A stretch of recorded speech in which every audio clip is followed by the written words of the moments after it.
ส่วนของเพื่อนแล้วกับปลาเพื่อนเนาะโอ้ผักบงผักบุ้งอันนี้ก็แต่งอีกเหมือนบ่นี่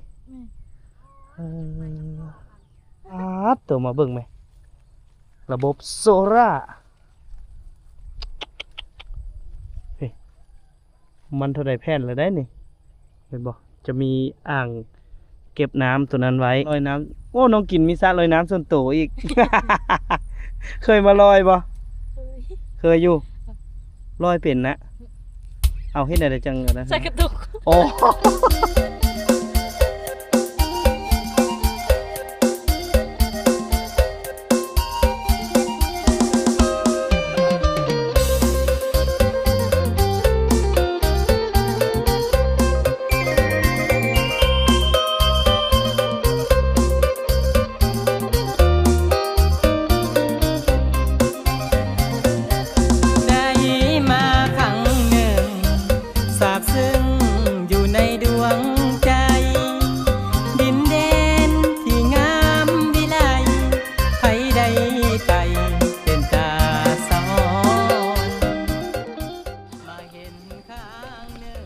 แล้วดูฝนเข้ามาแล้วเห็นไหม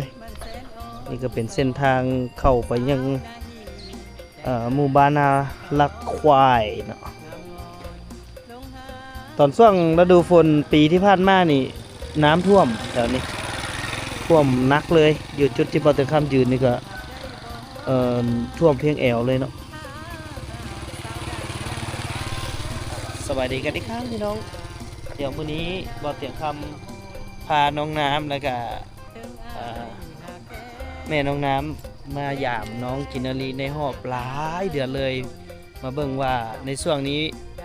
ถ้าเพิ่นเริ่มเฮ็ดนาตกตะกาแล้วบ่เนาะเดี๋ยวเราไปถามน้องๆเพิ่นจักหน่อยนึงสบายดีน้องน้ำโอ้มื้อนี้พาน้องน้ำมาเบิ่งนาเอ้ยกินเนาะไปกินเฮ็ดนาแล้วบ่เด้อไปแล้วถามแล้วเด้อโอเคบ่เบิ่งทางเหยียบต้มไปทางนี้ก็ได้เบิ่งเส้นทางเข้าสวนเพิ่นนี่ไม้ลำเดียวไม้เล่มเดียวเลยก็ว่าอยากมีอันน้ำอยากหลายนะเนาะสวนเขาเจ้าเฮ็ดสวนนะเอาเฮือนผู้ใดน่ะหากระเฮ็ดหรือว่าจังไงคุณมีเฮือนนี่อย่างเอาแปดแล้วเนาะสวนตัวนี้เอาเดี๋ยวเรามาแวะเฮือนเรากินแล้วมึงคืออยู่เฮือนเพิ่นนี่ก็สิมี3หลังคาเฮือนนี่แหละที่เขาเจ้าอยู่นำกันเนาะเนื้อที่ดินเพิ่นยังเป้าว่างอยู่เพราะว่าฝนหาก็เริ่มตกปกติเขาเจ้าก็จะเฮ็ดกาอยู่นี่แหละจะเฮ็ดตะกาอยู่นี่แหละว้ายได้ไต่ข้างหน้าอีกเว้ยสบายดีเบิ่งผู้ป้าตัวหลายคนแท้อยู่เทิงผู้ไอ้น้ำเบิ่งด้วยน้ำหลายคนขนาดเลยอยู่เทิงผู้แซวๆอยู่โหเบิ่งด้วยผู้ว้าฮะ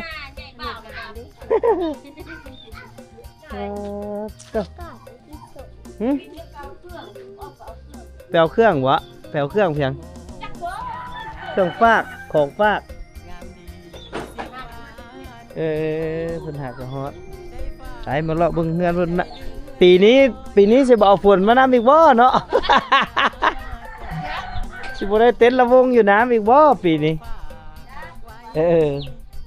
ว่านี่เพิ่นเกี่ยมสิเฮ็ดอันหัวตะกาเพิ่นเกี่ยมกำลังสิตกตะกามีหัวสวยอันไม้ลักหัวที่กระเจ้าเปี่ยวมาเนาะฮอดยามฤดูหน้าแถวนี้กระเจ้าก็สิซักตะกากันงัวกันควายไว้เนาะกระเจ้าก็จะไถคาดแล้วก็ว่านตะกาเพราะว่าส่วนใหญ่หน้าที่ชาวบ้านกระเจ้าเฮ็ดอยู่แถวนี้จะเป็นหน้าดำจนเบิดเลยสลายจะเป็นหน้าดำโอเคโอ้คักบ่อยน้ำคักบ่มากบ่อู้ไว้สินะฮะโอ้คักหลายติอู้ไว้สิ อยากได้เมื่อแขนไว้อยู่เฮือนบ่เอามือแขนตรงเล็งอยู่เฮือนบ่หมูเอ้ยหมูดูดเอาบ่เอาไปเลี้ยงบ่คือตอนนี้ทุ่งให้ทุ่งนากับเจ้าก็ยังว่างเป้าอยู่เนาะเพราะว่าฝนหาก็ตกว่างเมื่อกี้นี่ก็น่าจะยังบ่ทันได้มีน้ำเนาะเพราะว่าหากระตกครั้งแรกบ่ฮู้ว่าแต่ละพื้นที่นี่มีการตกกาเตรียมให้นาแล้วหรือบ่เนาะเพิ่นเนาะสำหรับอยู่ทางเมืองยมราชแขวงขมวนของเฮานี่ถือว่ายังดินยังหากระซุ่มก็รอเบิ่งว่าอีกประมาณอาทิตย์หนึงนี่ก็น่าจะแต่ละพื้นที่นี่ก็สิได้เริ่มตกกากันแล้วเนาะคืออยู่ในบ้านนาละควายนี่เขาเจ้าก็เฮ็ดนาแซงนำได้บางพื้นที่บางจุดที่ว่ามีชลประทานเข้าถึงแบบนี้เขาเจ้าก็สิหากะเกี่ยวเข้าไปว่าง2 อาทิตย์ที่แล้วเนาะช่วงบุญบั้งไฟนั่นแหละหลังหลังสงกรานต์มาก็จะมีการเกี่ยวข้าวนาแซงเพราะว่าเขาเจ้าเฮ็ดนา2 ฤดูแต่พื้นที่นี้นี่มันจะบ่ถึงเนาะแต่งามยอมรับว่างามเบิ่งพื้นที่ครับเป็นสีเขียวเบิดนี่หลังจากฝนตกมาเทื่อ1 2เทื่อแล้วก็ต้นไม้ใบหญ้าหยังก็ตามภูเขาซินี่ก็เขียวงามอีหลีเอาเดี๋ยวเฮารอน้องกินเพิ่นไปรับเครื่องจักหน่อยเพิ่นมาเดี๋ยวเฮาก็สิแวะถามไทยเพิ่นจักหน่อยนึง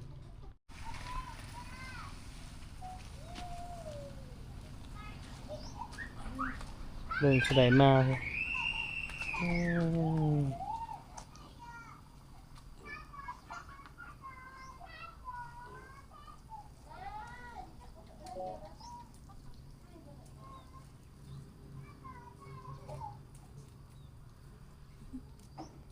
ว้าตัวเบิ่งติด F อีกแล้วว่าซั่นน่ะ ติด F แม่นบ่นี่ว่าแล้วถือว่าสบายดีเอ้ยกินอะไรแล้วลูกถามเอ้ยกินดูว่าเอ้ยกินติด F บ่ว่าสิ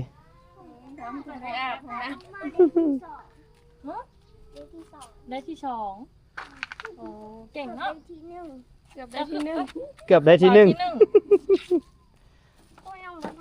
คันบ่ค่าเกือบได้ที่ 1แน่นอนแม่นบ่แม่นบ่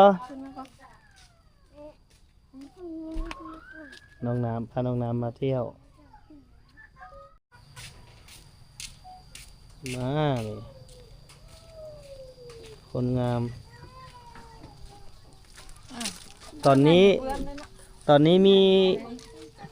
มีคนติดต่ออยากให้ไปแสดงเป็นนางเอก MV แล้วพี่น้องเอ้ย แต่ว่ายังบ่ทันได้อันบอกเพิ่นว่าเพลงแบบใดเลือกเพลงอยู่บ่ฮะบ่เลือกลำมหาไซก็ได้เนาะได้เบิด เอามื้อนี้มาเล่นนำน้องกินนารีในรอบหลายเดือนเลยเป็นจังไดคือบ่ขึ้นไปเล่นบุญบังไฟอยู่นำพวกอายแดฮะมื้อนั้นว่าสิขึ้นเลยแต่ก็บ่ได้ไปฝนตกนำเมื่อก็แม่นฝนห้ำแท้แล้วฝนห้ำแท้ๆแหละคันเมื่อก็ได้เอาวันนี้มาเล่นกับน้องกินน้อยนึงพี่น้องเป็นไงนาเตรียมแล้วบ่เฮ็ดอยู่ไสอยู่บ้านอันนี้กุดพระด่างความเฮารีบบุญเฮาเด้โอ้ไปเฮ็ดอยู่พุ่นแล้วจังเอามาแล้วจ้ะไปเฮ็ดอยู่พุ่นก็ยังสิเฮ็ดอยู่นี่ข้างโรงเรียนนี่เด้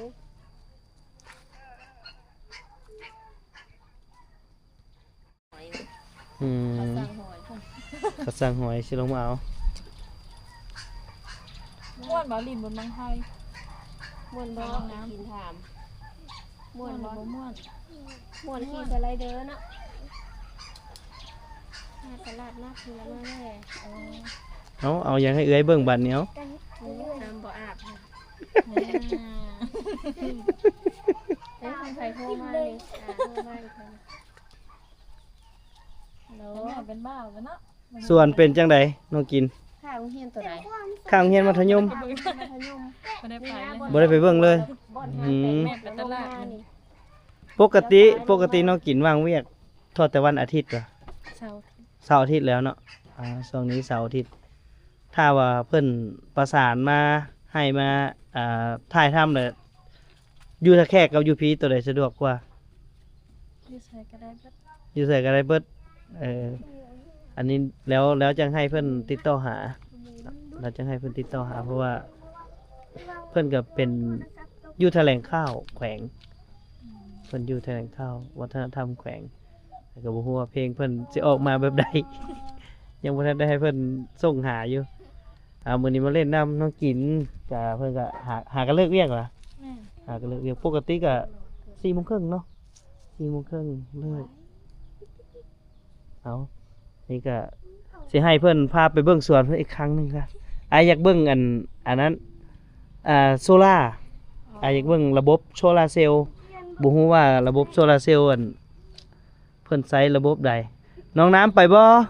ไปเบิ่งสวนได้กินบ่ไปเบิ่งสวนได้กิน พักไปเบิ่งบ่ดูท่านี้ดูสายท่าอยู่นี่แหละ ฮะถ่ายอยู่นี่บ่ ไป แท้ เดี๋ยวพอนะถ่ายรูปให้น้ำเบิ่งเด้อ โอเค อันนั้นคือบ่ไปเบิ่งจ้ะ คือบ่ไปเบิ่งค่ะหมกทั่วยังเป็นอยู่บ่ ฮาลิน โอ้ยอย่าไปคาดิน โทร เถอะ ศัพท์เพิ่น ดินแต่ ไป โทร เบิ่ ศัพ ง ท์ พักไปบ่ ไปเบิ่งสวนพักไว้มีแตัวป่าอีกเด้อนั่นไปลงมาบ่นี่มา นอนไงนะ นอน อื ง่าย ม ไหม น้องใหญ่ไปเบิ่งสวน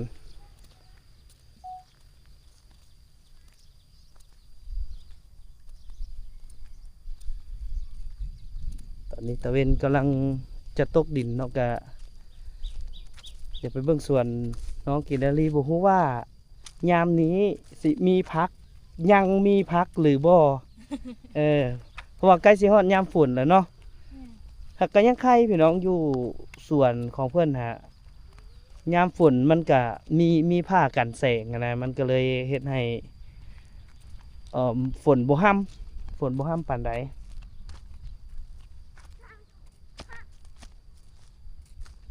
มาน้องน้ำมาวิ่งมาเลยตรงหน่วยมาเลยนี่ฮะ มันเป็นไรตัวเอง ห่วยไปพูไปนะไปน้าไอ้กินพูไอ้กินข้าวสวนละ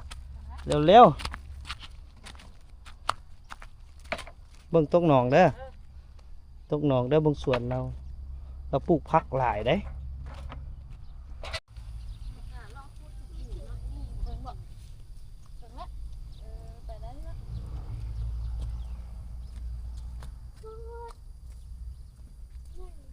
ยังไง หากระปุกใหม่บ่ ส่วนนี้เขาเจ้าแบบเขาจะมาฝึกกำหมให้นะพี่โอ้กำลังปลูกมักแตงมันบ่นี่โอ้เพิ่นปลูกสุดไม้ล่ะพี่น้องส่วนแตงเพิ่นปลูกสุดไม้ล่ะเด้สวนพัก พวงเนาะ เขาเจ้าปลูกขายได้ไหมแบบปลูกขายเบิ่งแตงฮะเนาะพักขนาดเลย แต่มันก็ซ้ำสิกินนะ บ่ว้าวแล้วกิน พี่ทางนี้ละทั่วทางนี้ส่วนทั่วส่วนแต่ง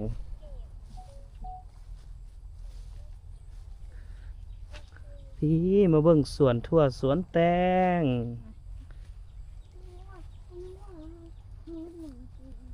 เบิ่งสวนทั่วสวนแตงต้องกินป้าตุ๊บเตรียมจักอาทิตย์แล้วนี่เพิ่นปลูกนี่เนาะหลายอาทิตย์เติบเลยได้ ตอนเฮามาสุดก่อนเฮายังได้มาลักกินบักทั่วเพิ่นอยู่ มางวดนี้สุดนั้นเบิดแล้วปลูกใหม่แล้วโอ้พี่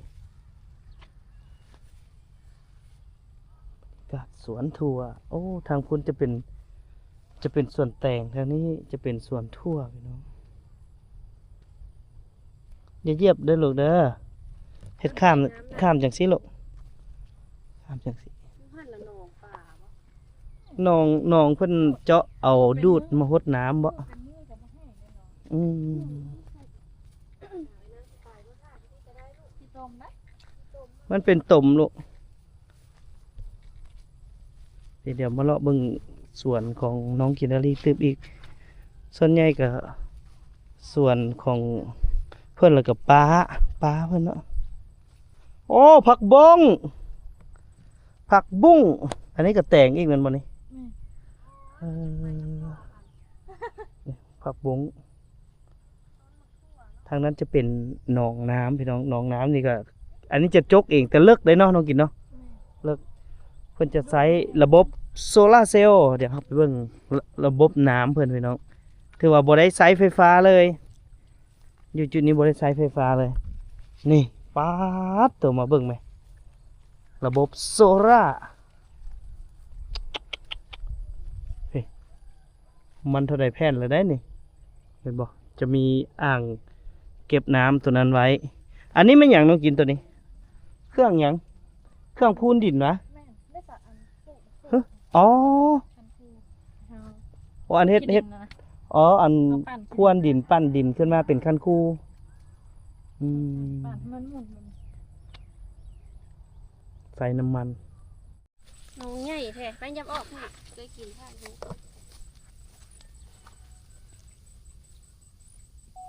กินบ่น้อง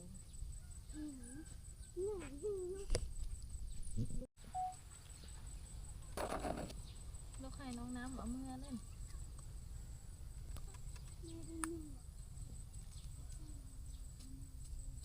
ไม่ได้ยินว่าอยากให้น้องน้ำเอามือนี่ เอาบ่ เอาว่าอันนั้นกิน กินบ่พักนี่ผักบงนะ เหรอฮะเอาแล้วตัวหัว อย่ามาเบิ่งน้องเพิ่นป้าดผักบงตัวนี้งามแท้เนาะจักหนาแล้วผักบงไงว่างนี่ป้าดตัวหวานเอาเลยได้อเนาะน้องกินเนาะโอ้ผักบงตัวนั้นน่าจะเป็นผักโหมแม่นบ่แต่ลกเบิดแล้วเนาะ ปลูกใหม่ได้อค่ะ หากะว่าน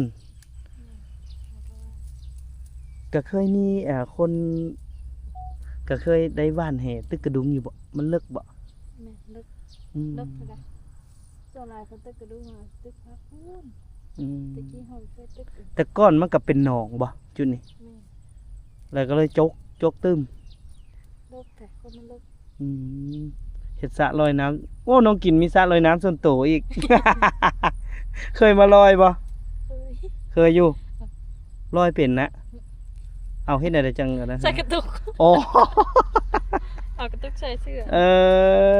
ก ระตุกสองอันแล้วก็ไปเลยอยู่ซั่นๆเนาะอืมป้าดตลกคักบงเพราะว่าเอาไปเบิดเลยบ่มีหย่อนอีกเนาะสวนน้องกินพี่น้องอันนี้ก็เป็นสวนผักบงเพิ่นพี่นานพี่เพิ่นโลกหลายแล้วเนาะ สุดใจแม่ลูกไปตลาดใช่ เพิ่นเอาไปขาย แม่ อืมอันนี้เพิ่นเอาไปขายเอ้าอันนี้มักทั่วที่นี่นะ แม่เลย น่าจะแม่นละมักทั่ว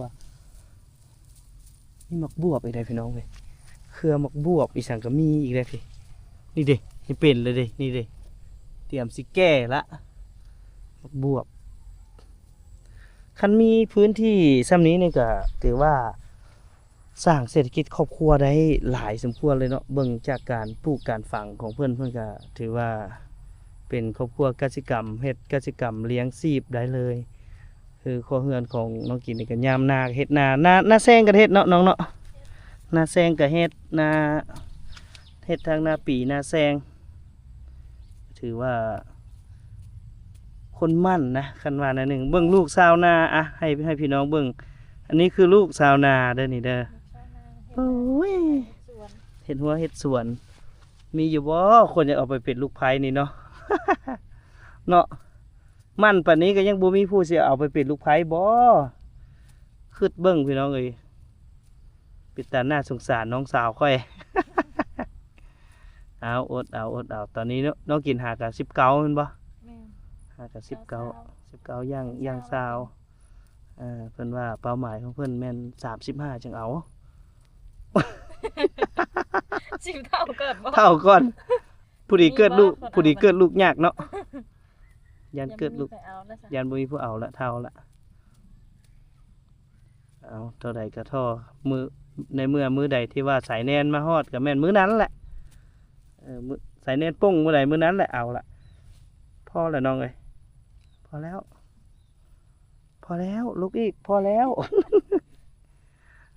ส่วนผักน้องกินนาลีฮึเสียงไอ ผู้ใดมาเนาะผู้ใดเนาะมาเนาะผู้สาวซ้ำน้อยมา อีกแล้ว สบายดี สบายดี คนงามนางเอกบ่เตียงอีกเด้อนี่เด้อนี่นางเอกรอบที่2หลังจากกินแต่งงานแล้วก็ผู้นี้แหละขึ้นมาแทนทดแทนเนาะซ้อมเต้นไว้เด้อต้องเต้นเก่งไหน เต้นเก่งนะคะโอ้ ได้เรื่อง คนเดียว ได้เรื่องอยู่เนาะ ที่ดินมันติด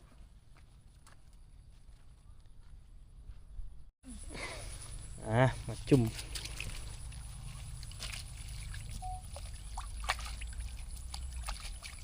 ว่าสิเอามาให้เพิ่นอันเฮ็ดลิ้นๆเพิ่นเฮ็ดอีหลีพี่น้องเพิ่นเฮ็ดอีหลีเลย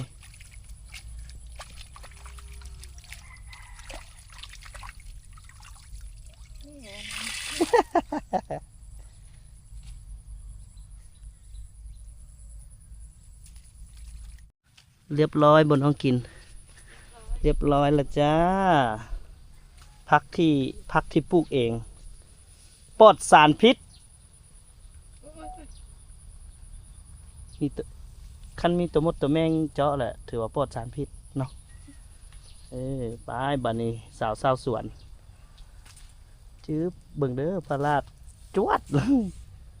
ได้ช็อตเด็ด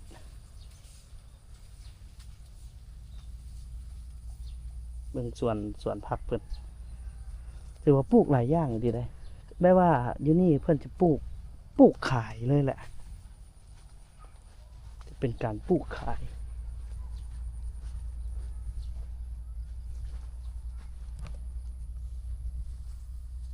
ไปออกกลับบ้านนี่สวนอึบมาเต้นเลยเต้นก่อนบัดหนึ่งบ่ได้บ่โอ้บ่ได้เนาะเต้นก่อนบัดหนึ่งบ่ได้อันนี้น้องสาวเพิ่นพี่น้องซื้อแท้จังไดก็ฮะ มินตา ซื้อลิ้นได้ซะซื้อลิ้นกับมินตาซื้อแท้กับมินตาซื้อลิ้นแล้วกับปูหน้ากับปูแดงเขียดตะปาด เอาซื้อหยังซื้อลิ้นน้องฮะ ชื่อต้อย ต้อยน้องต้อยต้อยนี่แปลว่าหยังวะฮะบ่ต้อยนี่แปลว่าหยังต้อยนั่นนี่บ่ต้อยนี่บ่ต้อยน้องต้อยเอาน้องต้อยกับน้องโตคือลิ้นนะเพิ่นเอาสองสาวสองไอ้น้องที่จริงฮะเขาเจ้าสิมีอายเขาเจ้าอีกผู้หนึงแต่อายเพิ่นหันไปประจำเวียกแล้วเนาะอาทิตย์หนึงมาเท่านึงบ่เลยว่าจังได ขั้นตอนที่เพิ่นบ่ถึงประจำการเพิ่นก็มาแล้วคุทิศแล้ว ทิศแต่เทื่อมาคุทิศข่าวว่าเพิ่นค่าเวียกถึกแต่งตั้งให้เฝ้าห้องการก็แม่นบ่ได้มาเออ คนสุกเลยแรงวันสุกแล้วต้องได้มาเลยนะ ม บ่ถึงประจำการ ก็บ่ได้ไกลปานใดเด้เนาะแต่หันมาก็การทางดีๆเนี่ยก็ได้รถมาแป๊บเดียวนี่คือบ้านน้องกินนาลีเนาะก็ยังมีเฮือนหลังนี้ที่แบบยังรู้สึกว่าเป็นบ้านที่ยังแบบคลาสสิกคักแห้งอะนะแบบเป็นบ้านยังดังเดิมแห้งเฮือนปลาเพิ่นแล้วเจ้าก็อยู่กัน 2-3 คนนี่แหละเฮือนละสำหรับเฮือนหลังนี้นะใส่ เราสลัดมะม่วงให้ โอ้ มันยังบ่ทัน มะ สุก ม่วง ครับ ไข่ มา มื้ออื่นมื้อพอดี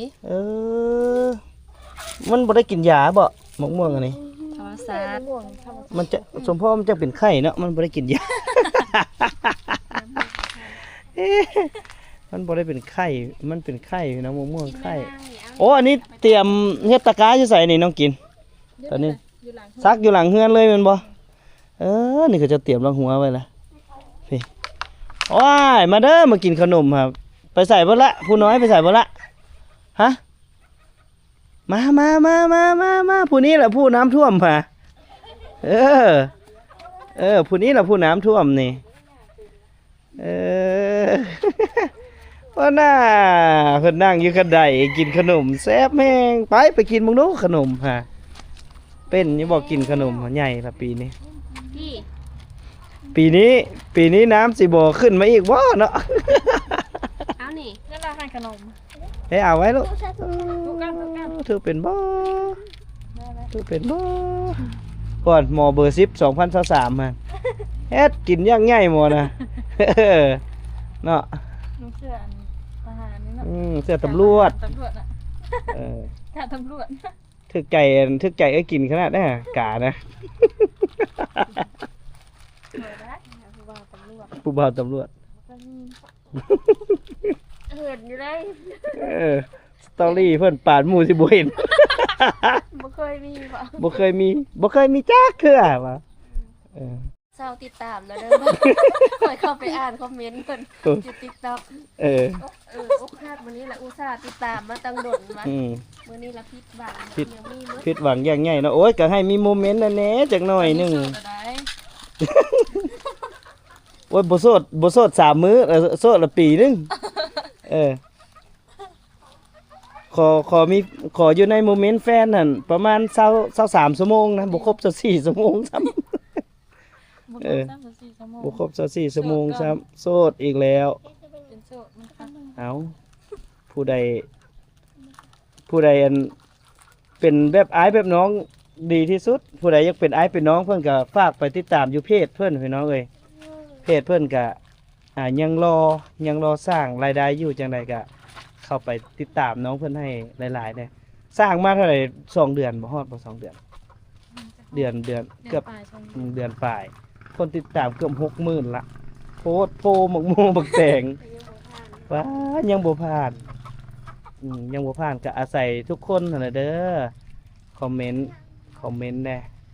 ฝากไลค์ฝากแชร์แน่จักหน่อยก็ผ่านอดเอา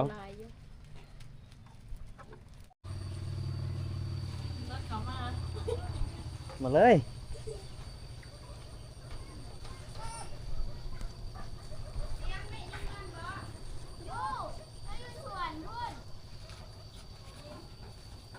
ใกล้สิฮอดยามหน้าแล้วมีผู้บ่าวคนใดเนาะสิมาดำนาช่วยน้อง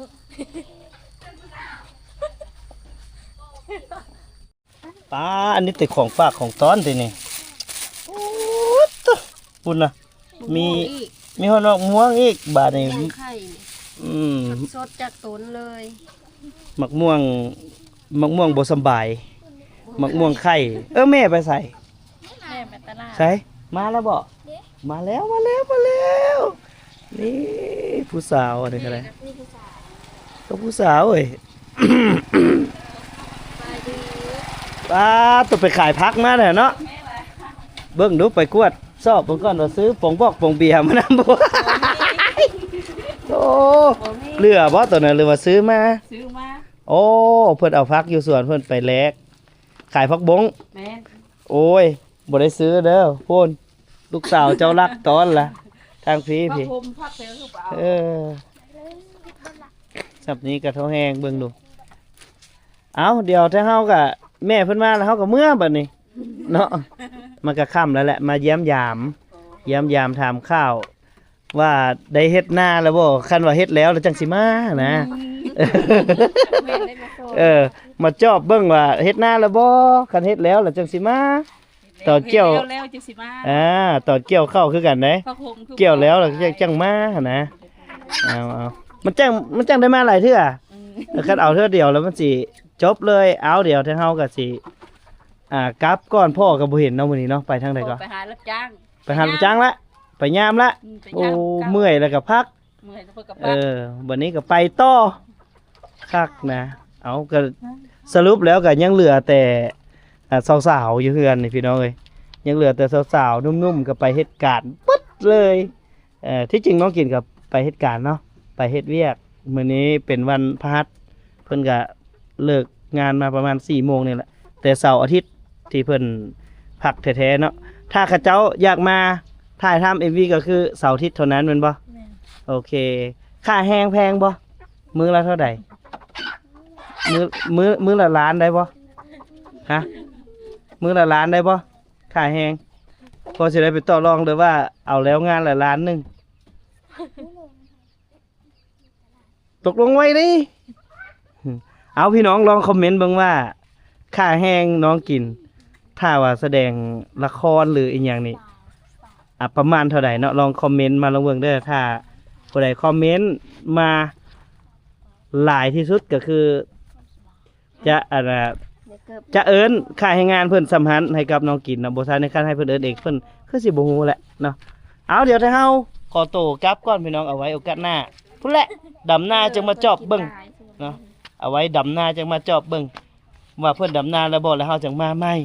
ถ้าเพิ่นยังดำนาบ่แล้วเฮาก็สิจอบมาเรื่อยๆ แต่บ่ได้ซอยเนาะสำหรับ EP นี้เดี๋ยวบ่เตอร์ข้ามก็สิเดี๋ยวจบไว้สำนี้ก่อนไว้โอกาสหน้าพอกันสำบายดี